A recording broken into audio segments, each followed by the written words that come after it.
In 1572, King Charles IX planned a lavish wedding for his sister.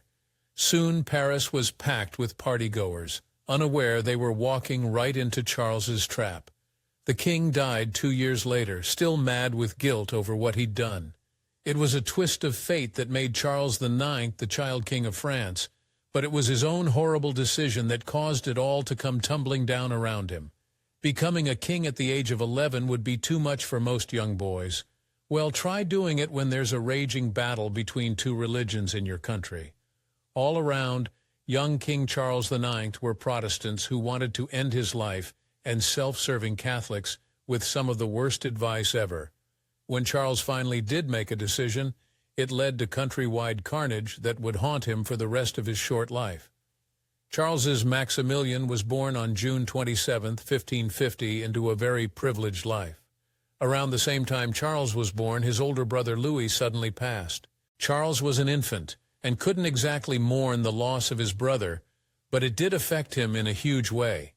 You see, with Louis out of the picture, Charles became the Duke of Orléans. Sadly, tragedy was not through with this family yet. In 1559, Charles's father, King Henry II, participated in a royal jousting tournament. Then things went horribly wrong. During the joust, his competitor's lance burst through the king's visor and went right into his eye. While the doctors sat by and watched, they had no idea what to do. King Henry's infection worsened, and 10 days after the incident, he passed. France was suddenly without a king, and the people nervously looked to Charles's family for a replacement. The thing was, Charles's older brother Francis II was only a teenager, but there was no one else who could step up and become king. Since his brother was so young, it looked like Charles would be second in line for a long time to come, but these were the Middle Ages and anything could happen. Unfortunately for Francis, it was not a great moment to be the King of France. There were horrible tensions between Catholics and Protestants who became known as the Huguenots. The Huguenots were very much against a Catholic king, and they had already attempted to kidnap Francis II once. Charles was still a young boy, but all this feuding would certainly have had an effect on his upbringing. After all, he'd come dangerously close to losing his own brother. Charles also saw the Catholic leaders take their brutal revenge and heartlessly execute hundreds of Huguenots in response. This was not a safe world for young Charles, and even worse, if anything happened to his brother France, with all of this unrest, was going to be his problem. Francis II didn't last long. After just 17 months as king, he suddenly fainted and never woke up. The official word was that it was an ear infection that got him, but dark rumors immediately started swirling. The Huguenots had already tried to abduct him. What was to stop them from trying to go a step further? So when a 10-year-old Charles stepped up to be the king, his life was already in jeopardy. He was clearly not old enough to reign on his own. His mother, the infamous Catherine de' Medici, immediately became governor of France, and she would wield all the power until Charles was old enough to take over. On May 15, 1561, France crowned King Charles IX their king. He was only 11 years old, and he was surrounded by snakes. The Catholic faction that had executed so many Huguenots after the plot to kidnap Francis were led by the Wise brothers. The brothers were completely ruthless, and Charles's mother, Catherine, did not agree with their tactics. Instead, she decided to give diplomacy a try. To keep Charles out of danger, she held a conference which went terribly. When the talks between the Catholics and the Protestants failed, things escalated quickly. Catherine, acting on Charles's behalf, had done what she could to bring peace between the Catholics and the Huguenots. What she couldn't do was control the Wise brothers. Their next move was to lead an assault on a town where the Huguenots had their meeting place. By the end, 15 more Huguenots lay dead. Of course, Charles's name was attached to all of this bloodshed, and the Huguenots were going to seek their revenge. After the recent carnage, you can imagine the tension between the Catholics and the Protestants. Inevitably, a battle broke out between the two sides, which became known as the French Wars of Religion. It was during this turbulent time that Charles stepped up to his job as king and took control from his mother. This was in 1563, and Charles was just 13 years old. It was an incredibly dangerous time to be a boy king. Was he ready for it? One of the first things that Charles did as king was to take a trip. In 1564, he and his mother toured France, so Charles could get a good look at what his country looked like. Well, it didn't look very good. Religious battles were still being fought all across his kingdom. Over the years, the tension between the Catholics and the Huguenots continued to heat up. Because of this, in 1567, Charles hired Swiss mercenaries as his personal guard. The Huguenots became suspicious, wondering why the king needed all this extra protection. They made an assumption, and it set off a terrible storm. The Huguenots assumed that Charles was planning some sort of strike, so they decided to be proactive. To stop it, they planned to abduct the young king. The Huguenots quietly assembled their men, but luckily Charles found out about the Huguenots' plan. He had to act fast or face dire consequences. The first thing Charles's court did was try and get those Swiss mercenaries to the king as quickly as possible. Unfortunately, they wouldn't get there on time. Charles had to make a decision. Should he and his court stay and fight or flee to Paris? Either choice could spell disaster for Charles. In the middle of the night, Charles and his court decided to flee to Paris. The Huguenots didn't see this coming, and they scrambled to organize a pursuit. In the meantime, the Swiss mercenaries had arrived. The chase was on, and it was quite one-sided. The Swiss mercenaries easily beat down the poorly organized Huguenots, and Charles arrived safely in Paris. The Huguenots had lost, but they planned a quick and bloody revenge. Angry about their failed attempt to abduct Charles, the Huguenots brutally slaughtered 18 Catholics, mostly priests and monks, in the city of Nîmes. They then surrounded Paris, burning down windmills and pillaging Catholic churches. The Protestants had a plan, and it was going to be very disastrous for King Charles and the people of Paris. The Huguenots' evil plan was to cut off the supply of food to Paris, forcing Charles to either surrender or watch his people starve. To do this, the Huguenots captured several towns around Paris, especially the ones that provided food for the capital.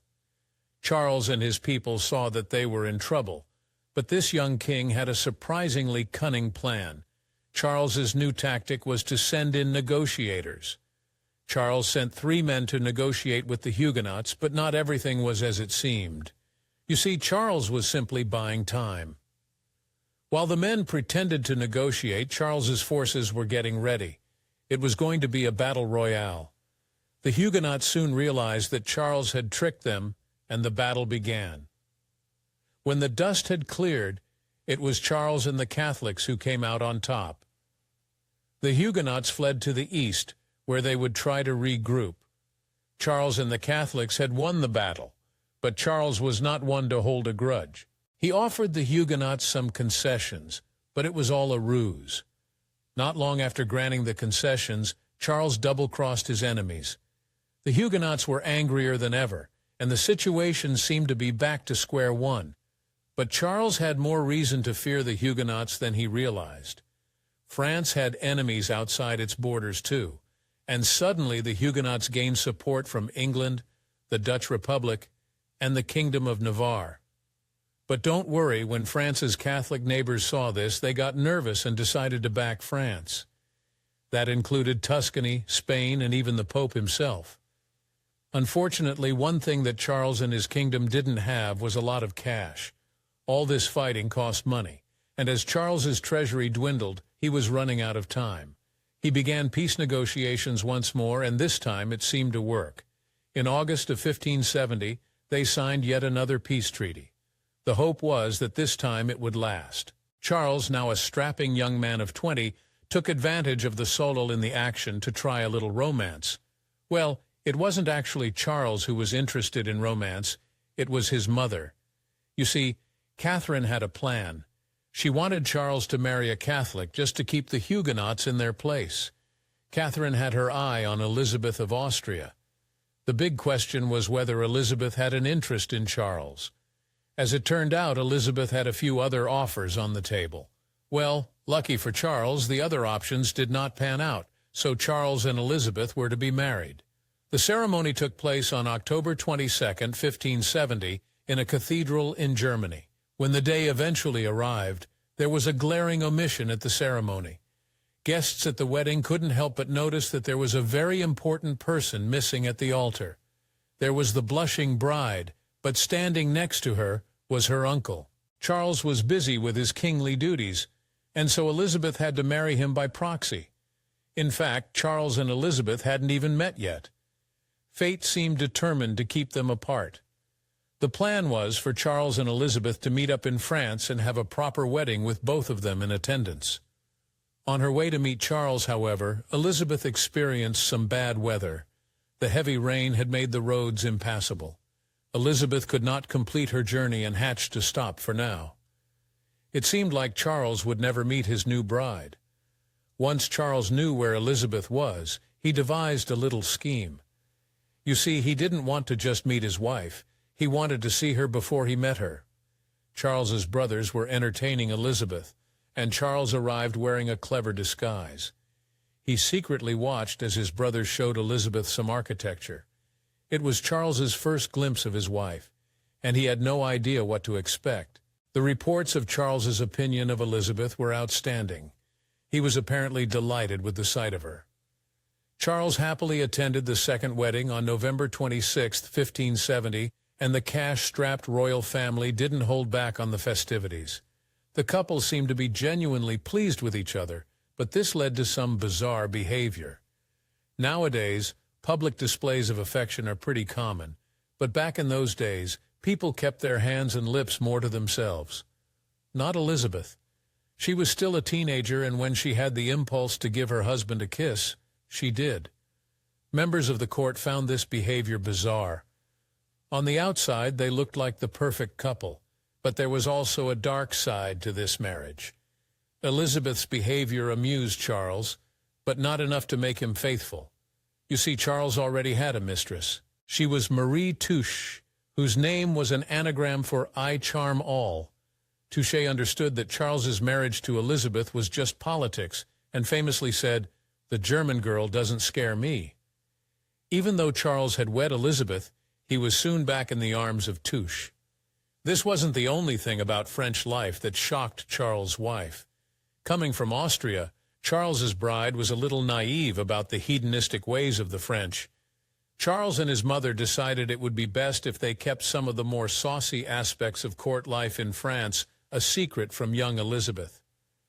In practice, this just isolated the young foreign girl, but it didn't stop her from getting pregnant. On October 27, 1572, Charles and Elizabeth became parents. The baby was a girl, and they called her Marie Elizabeth. Of course, for an heir to the throne, a son would have been much better. Ironically, it was his mistress who would eventually give him a boy, but this illegitimate child could never become king. Besides romance, Charles was also involved in a romance. Around the same time, Charles was under the influence of someone quite dangerous.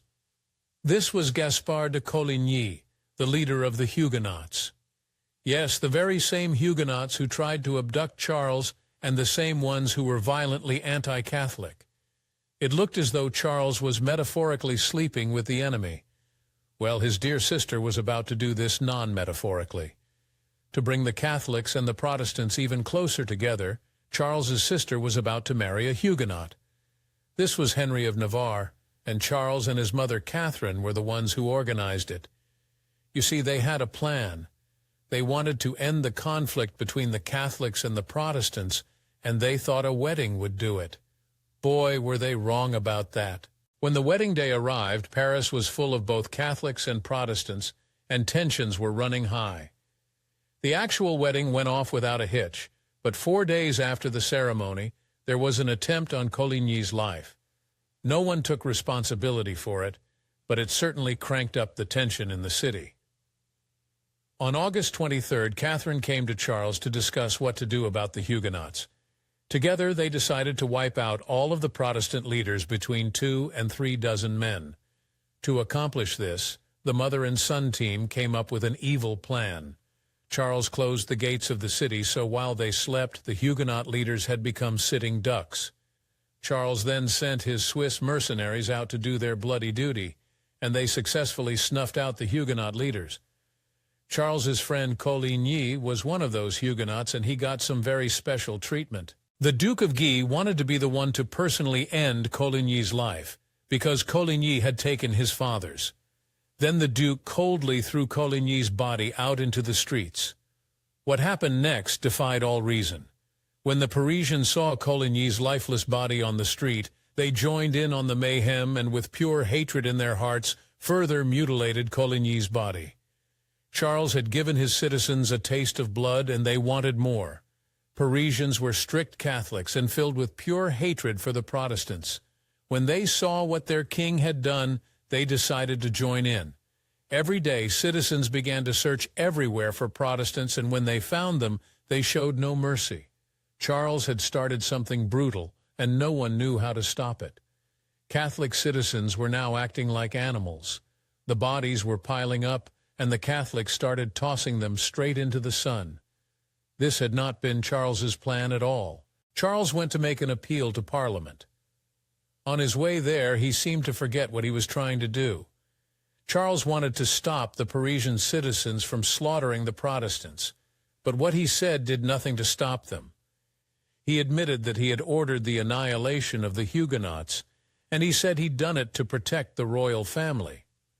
The message he was sending seemed to say that it was okay to wipe out Protestants.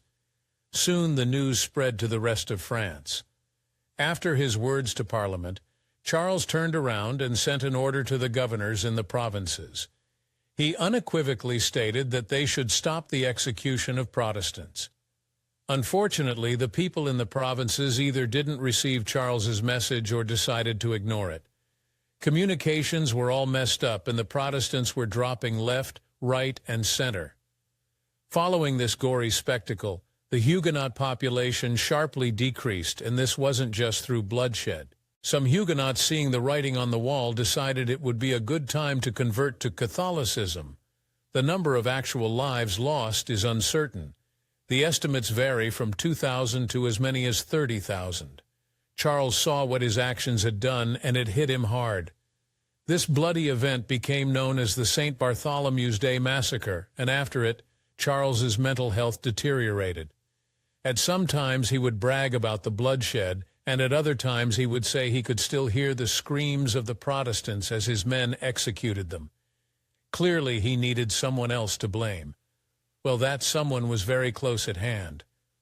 Catherine watched helplessly as her son's mood swung from pride to extreme guilt when he finally accused her of causing all the bloodshed. She simply said that her son was a lunatic. Clearly, Catherine felt little guilt over what had happened to the Huguenots. Her son, however, was about to pay the ultimate price for what he started. Charles's mental health was certainly an issue, but so was his physical health. Charles suffered from tuberculosis, and his overwhelming guilt was just making it worse. His coughing fits became more severe and sometimes even bloody. On May 30th, 1574, the 23-year-old King Charles IX was no more. Catherine had lost yet another son. Luckily, she had one or two more to take on the precarious position of the King of France. Did they fare any better? That's for you to decide. Thanks for watching History Expose. If you love uncovering the best stories in history, hit like and subscribe to keep exploring with us. Don't forget to visit our main page, FactNate, for more incredible facts about everything.